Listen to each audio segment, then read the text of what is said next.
আগামীকাল পবিত্র আশুরার দিন। এই আশুরার দিন যদি কোনো মহিলা এই 9টি বিশেষ দোয়া পাঠ করতে পারে, ইনশাআল্লাহ তাআলা আল্লাহ রাব্বুল আলামিন তাকে সাথে সাথে 3টি পুরস্কার দান করবেন। সর্বপ্রথম নাম্বার পুরস্কার হলো আল্লাহ তার গুনাহগুলো ক্ষমা করে দিবেন। দ্বিতীয় নাম্বার পুরস্কার হলো রব্বুল আলামিন তাকে অনেক রহমত দান করবেন। তৃতীয় নাম্বার পুরস্কার হলো তার মনের যত আশা আছে সব আশাগুলো আল্লাহ তাআলা পূর্ণ করে দেবেন। সুবহানাল্লাহ। তাই আমার বিশ্বাস, যেই মহিলা চায় এই 3টি পুরস্কার পেতে, সে ইনশাআল্লাহ এই ভিডিওটি সম্পূর্ণ দেখে এইখান থেকে প্রতিটি দোয়াকে সুন্দরভাবে শিখে পরবর্তীতে নিয়মিত এই দোয়াগুলো অবশ্যই পাঠ করবে ইনশাআল্লাহ। তাই প্রিয় দর্শক, যে ব্যক্তি আল্লাহ তাআলাকে ভালোবাসে, নবীকে মহাব্বত করে, সে আজকের ভিডিওটি অবশ্যই দেখবে ইনশাআল্লাহ। তো চলুন একে একে প্রত্যেকটি দোয়ার সাথে আপনাদেরকে পরিচয় করিয়ে দেই। 1 নাম্বার দোয়া হলো রদিতু বিল্লাহি রাব্বা ওয়া বিল ইসলামি দীনা ওয়া বি মুহাম্মাদিন সাল্লাল্লাহু আলাইহি ওয়াসাল্লামা নাবিয়্যা ওয়া রাসূলা। নবী মুহাম্মদ সাল্লাল্লাহু আলাইহি ওয়াসাল্লাম বলেন, আমি আল্লাহ তাআলাকে রব হিসেবে, ইসলামকে ধর্ম হিসেবে এবং নবী মুহাম্মদ সাল্লাল্লাহু আলাইহি ওয়াসাল্লামকে নবী ও রাসূল হিসেবে পেয়ে সন্তুষ্ট। যে ব্যক্তি এই কথাগুলো বলবে, তার জন্য আল্লাহ তাআলার জান্নাত অবধারিত হয়ে যায়। প্রিয় দর্শক, নবীজি সাল্লাল্লাহু আলাইহি ওয়াসাল্লাম বলেন, রদিতু বিল্লাহি রাব্বা, আমি আল্লাহ তাআলাকে রব হিসেবে, ওয়া বিল ইসলামি দীনা, ইসলামকে ধর্ম হিসেবে, ওয়া বি মুহাম্মাদিন সাল্লাল্লাহু আলাইহি ওয়াসাল্লামা নাবিয়্যা ওয়া রাসূলা, নবী মুহাম্মদ সাল্লাল্লাহু আলাইহি ওয়াসাল্লামকে নবী ও রাসূল হিসেবে পেয়ে সন্তুষ্ট। যে ব্যক্তি এই কথাগুলো বলবে, তার জন্য আল্লাহ তাআলা গোটা জান্নাতকে অবধারিত করে দিবেন। সুবহানাল্লাহ, আল্লাহু আকবার।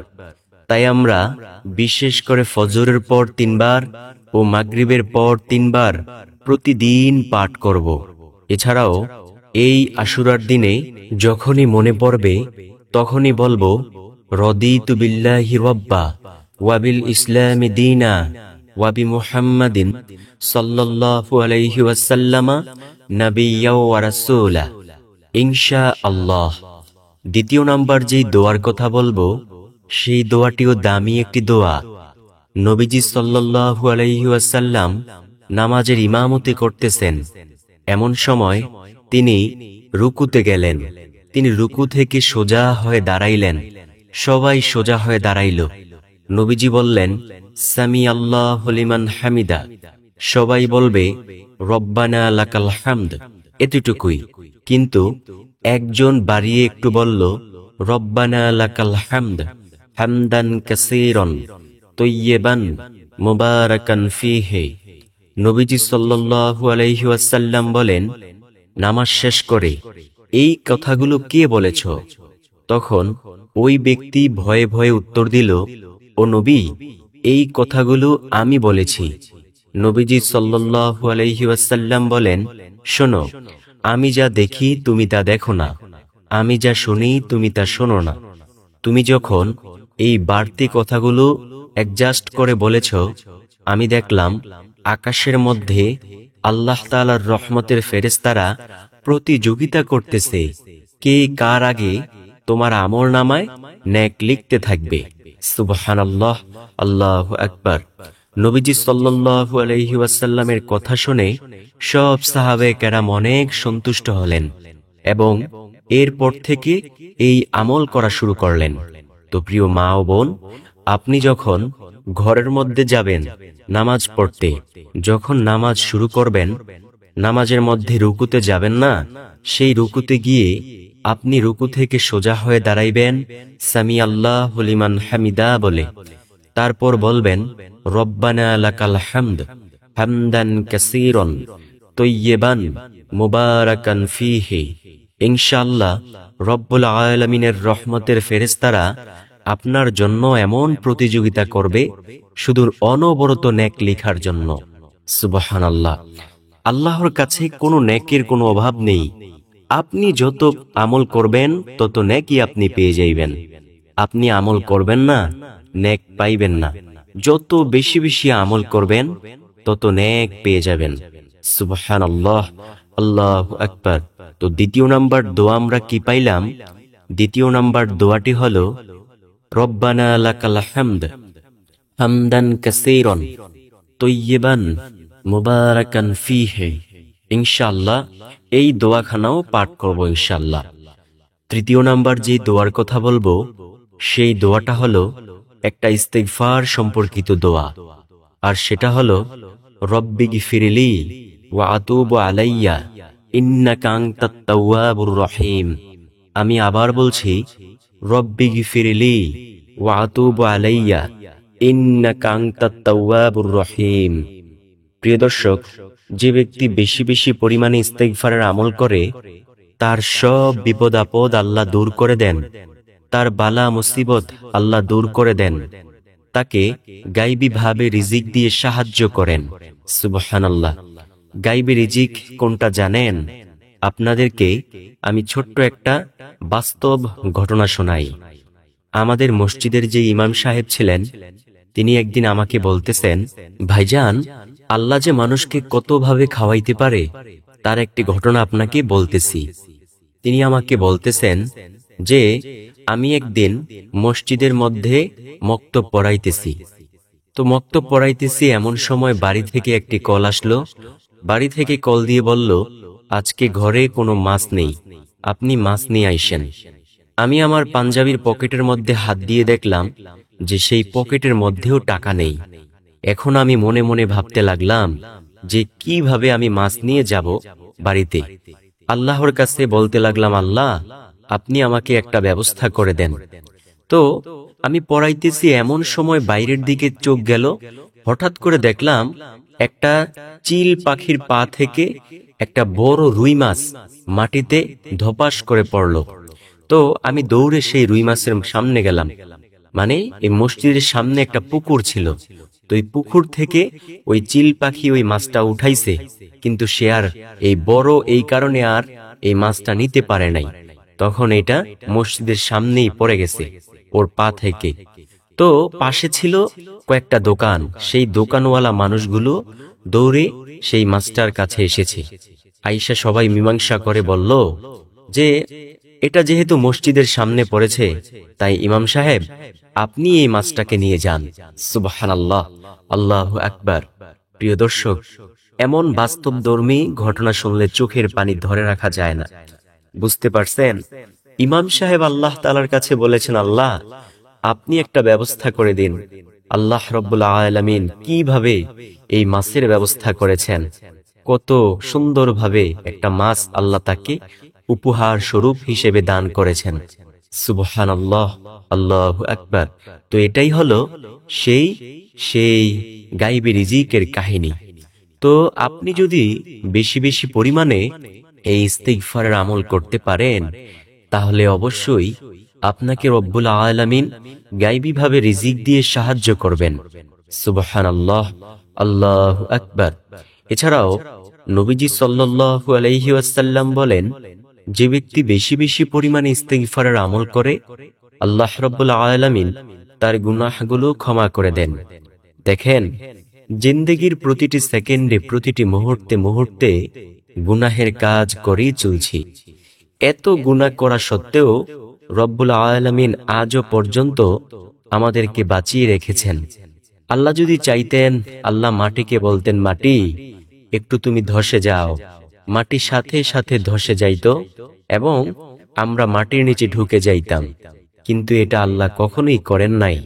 আল্লাহ যদি চাইতেন, আল্লাহ বলতেন, ও বাতাস বন্ধ হয়ে যাও, বাতাস বন্ধ হয়ে যাইতো, বায়ুমণ্ডলের অক্সিজেন বন্ধ হয়ে যাইতো, আমরা আর নিঃশ্বাস নিতে পারতাম না, সবাই মারা যাইতাম। আল্লাহ যদি চাইতেন, আল্লাহ বলতেন, ও সূর্য তুমি তোমার সব আলো বন্ধ করে দাও।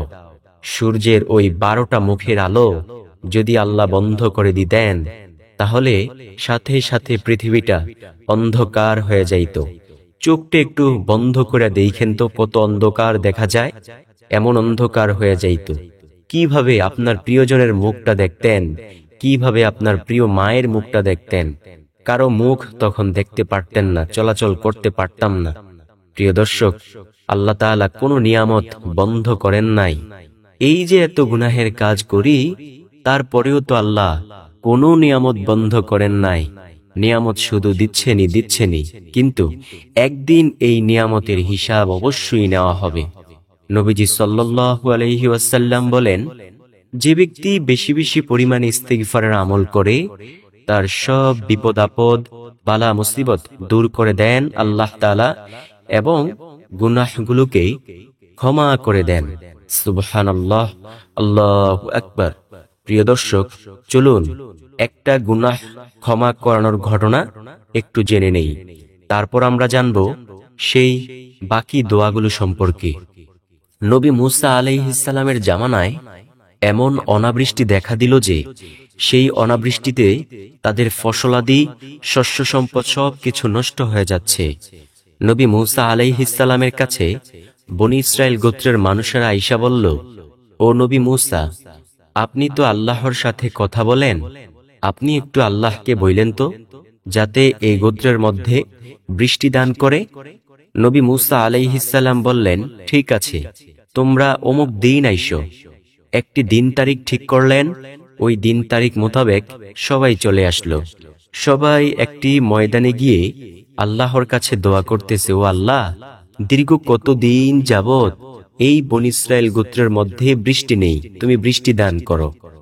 আল্লাহ তাআলা বললেন, ও নবী মূসা, তুমি যদি তোমার জীবদ্দশা এখানে কাটাইয়া দোয়া করো, তারপরেও আমি আল্লাহ দোয়া কবুল করব না। নবী মূসা বললেন, কেন? আল্লাহ তাআলা বলেন, ও নবী মূসা, তুমি যেই মজলিসের মধ্যে বৈশা দোয়া করতেছ, সেই মজলিসের মধ্যে একজন জিনাকার রয়েছে। এই জিনাকার যতক্ষণ পর্যন্ত না উঠবে, ততক্ষণ পর্যন্ত আমি আল্লাহ দোয়া কবুল করব না। নবী মূসা আলাইহিস সালাম একটা ডাক দিলেন, কে আছো এমন 40 বছরের নাফরমান জিনাকার? তুমি এই ময়দান থেকে ভেগে যাও, তোমার কারণে আল্লাহ তাআলা দোয়া কবুল করতেছে না। তুমি যদি না যাও, তাহলে আমি আল্লাহ তাআলার দরবার থেকে তোমার নাম আইনা তোমাকে সবার সামনে বেইজ্জতি করব। আমি কোন দিন কোন অন্যায় কাজ করেছি এটা কিন্তু আমি ভালো করেই জানি। তো এই জিনাকারের মনের মধ্যে একটা ভয় আসলো। তখন সে মনে মনে ভাবতে লাগলো, হায় রে, আমাকেই তো নবী মূসা আলাইহিস সালাম বলতেছে। আচ্ছা, এখন যদি আমি নবী মূসার কথা মতো উঠে যাই, তাহলে তো সবাই বুঝে ফেলবে যে আমি জিনাকার, না আমি উঠতে পারবো না। এই বলে সে আবার বসে রইল, চুপচাপ বসে রইল। নবী মূসা আল্লাহ তাআলাকে বলতেছেন, ও আল্লাহ, সে তো উঠতেছে না, এখন আমার কি করা? আল্লাহ তাআলা বলেন, তুমি যদি তাকে না উঠাইতে পারো, তাহলে আমি আল্লাহ বৃষ্টিও দান করব না। তখন নবী মূসা আলাইহিস সালাম আবার একটা ডাক দিলেন, বললেন, জিনাকার, এখনো সময় আছে, উঠে যাও। যদি না উঠো, তাহলে আমি আল্লাহ তাআলার দরবার থেকে তোমার নাম আইনা তোমাকে সবার সামনে উঠাইয়া লাঞ্ছিত অপমানিত করব। ওই ব্যক্তি আরো ভয় পেয়ে গেল।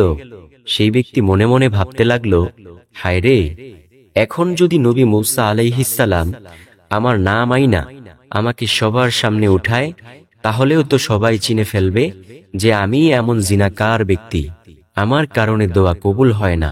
না, আমাকে বসে থাকা যাইবে না।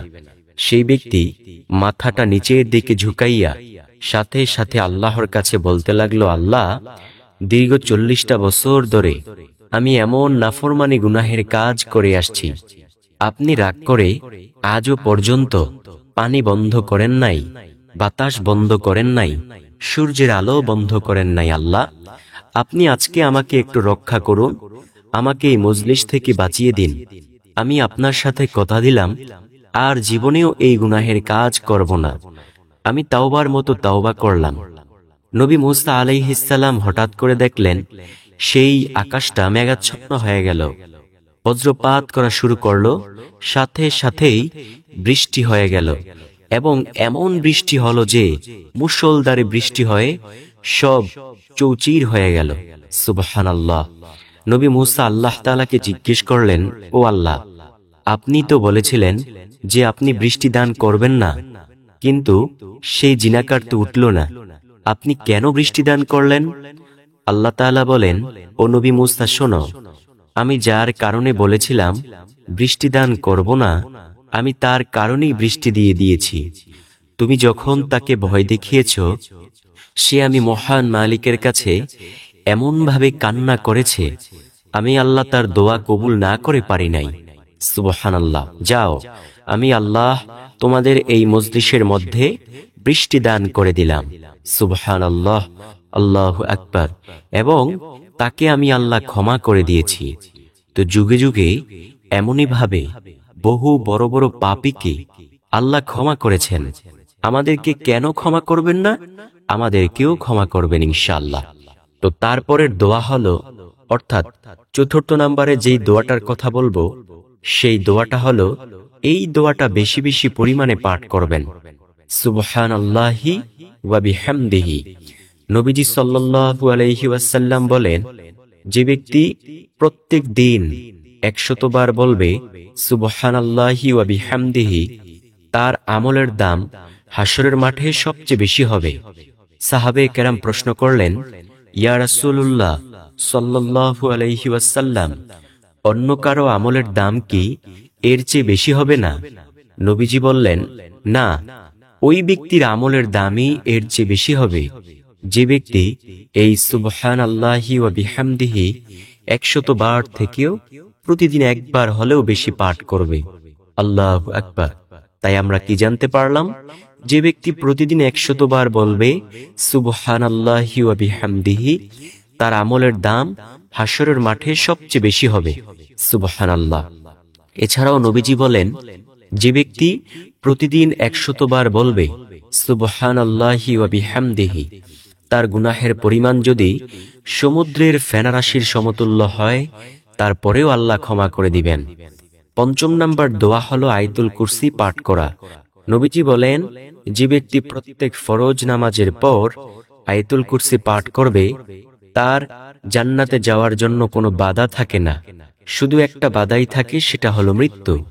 যখনই সে মৃত্যুবরণ করবে, সাথে সাথেই সে জান্নাতি হবে। সুবহানাল্লাহ। আয়াতুল কুরসি কোনটা? আয়াতুল কুরসি হলো সূরা বাকারার 255 নং আয়াত, আর সেটা হলো, আল্লাহু লা ইলাহা ইল্লা হুয়াল হাইয়ুল কাইয়্যুম লা তা'খুযুহু সিনাতু ওয়া লা নাউম লাহু মা ফিস সামাওয়াতি ওয়া মা ফিল আরদ মান যাল্লাযী ইয়াশফা'ু ইনদাহু ইল্লা বিইজনিহি ইয়া'লামু মা বাইনা আইদিহিম ওয়া মা খালফাহুম ওয়া লা ইউহিতুনা বিশাইইন মিন ইলমিহি ইল্লা বিমা শাআ ওয়াসিয়া কুরসিয়্যুহুস সামাওয়াতি ওয়াল আরদ ওয়া লা ইয়াউদুহু হিফযুহুমা ওয়া হুয়াল আলিয়্যুল আযীম। এটাই হলো সেই আয়াতুল কুরসি। নবীজি সাল্লাল্লাহু আলাইহি ওয়াসাল্লাম বলেন, যে ব্যক্তি প্রত্যেক ফরজ নামাজের পর আয়াতুল কুরসি পাঠ করবে, তার জান্নাতে যাওয়ার জন্য কোনো বাধা থাকে না। শুধু একটা বাধাই থাকে, আর সেটা হলো মৃত্যু। যখনই সে মৃত্যুবরণ করবে, সাথে সাথেই সে জান্নাতি হবে। সুবহানাল্লাহ। ষষ্ঠ নাম্বার যে দোয়ার কথা বলবো, সেই দোয়াটা হলো, হাসবুনাল্লাহু ওয়া নি'মাল ওয়াকিল নি'মাল মাওলা ওয়া নি'মান নাসির। ইনশাআল্লাহ এই দোয়াটা পাঠ করব ইনশাআল্লাহ। সপ্তম নাম্বার যে দোয়ার কথা বলবো, সেই দোয়াটা হলো, রব্বানা যালামনা আনফুসানা ওয়া ইল্লাম তাগফির লানা ওয়া তারহামনা লানাকুনান্না মিনাল খাসিরিন। নবীজি সাল্লাল্লাহু আলাইহি ওয়াসাল্লাম বলেন, এই দোয়াটা বেশি বেশি পরিমাণে পাঠ করিও, কারণ এটা ইস্তিগফার সম্পর্কিত একটা দোয়া। এই দোয়া যে বেশি বেশি পরিমাণে পাঠ করতে পারবে, আল্লাহ তার গুনাহগুলো ক্ষমা করতে থাকবে। সুবহানাল্লাহ। নবী আদম আলাইহিস সালাম ও আম্মাজান হাওয়া আলাইহিস সালাম জান্নাতি ফল খেয়ে ভুল করে বসার কারণে আল্লাহ তাদেরকে জান্নাত থেকে দুনিয়ায় পাঠিয়ে দিয়েছিলেন। তারা দীর্ঘ 350 বছর অঝোর ধারায় কান্নাকাটি করেছিল এবং রব্বুল আলামিনের কাছে তারা বেশি বেশি পরিমাণে বলেছিল, রব্বানা যালামনা আনফুসানা ওয়া ইল্লাম তাগফির লানা ওয়া তারহামনা লানাকুনান্না মিনাল খাসিরিন। দয়াময় রব্বুল আলামিন তাদের দোয়া কবুল করেছেন। প্রিয় দর্শক, নবীজি সাল্লাল্লাহু আলাইহি ওয়াসাল্লাম বলেন, এটা বেশি বেশি পরিমাণে পাঠ করো। যদি বেশি বেশি পরিমাণে পাঠ করতে পারো তাহলে আল্লাহ তাআলা তোমাদের গুনাহগুলোকে ক্ষমা করতে থাকবেন। সুবহানাল্লাহ, আল্লাহু আকবার। 8 নাম্বার যে দোয়ার কথা বলবো সেই দোয়াটাও দামি একটি দোয়া। নবীজি সাল্লাল্লাহু আলাইহি ওয়াসাল্লাম বলেন, তোমরা বলিও, রব্বানা ফাগফির লানা যুনুবানা ওয়া কাফির আন্না সাইয়্যাতিনা ওয়া তাওয়াফানা মাআল আবরার। আমি আবার বলছি, রব্বানা ফাগফির লানা যুনুবানা ওয়া কাফির আন্না সাইয়্যাতিনা ওয়া তাওয়াফানা মাআল আবরার।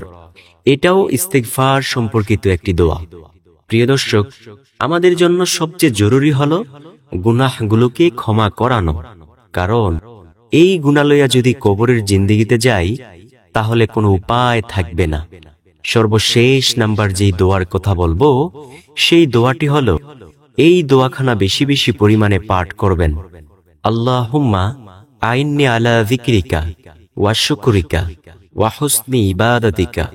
আমি আবার বলছি, আল্লাহুম্মা আইন্নি আলা যিকরিকা ওয়া শুকরিকা ওয়া হুসনি ইবাদাতিকা। প্রিয় দর্শক, যদি বেশি বেশি পরিমাণে এই 9টি দোয়া কোনো মহিলা পাঠ করতে পারে, এছাড়া কোনো পুরুষ পাঠ করতে পারে, আল্লাহ রাব্বুল আলামিন তাকে সাথে সাথেই 3টি পুরস্কার দান করবেন।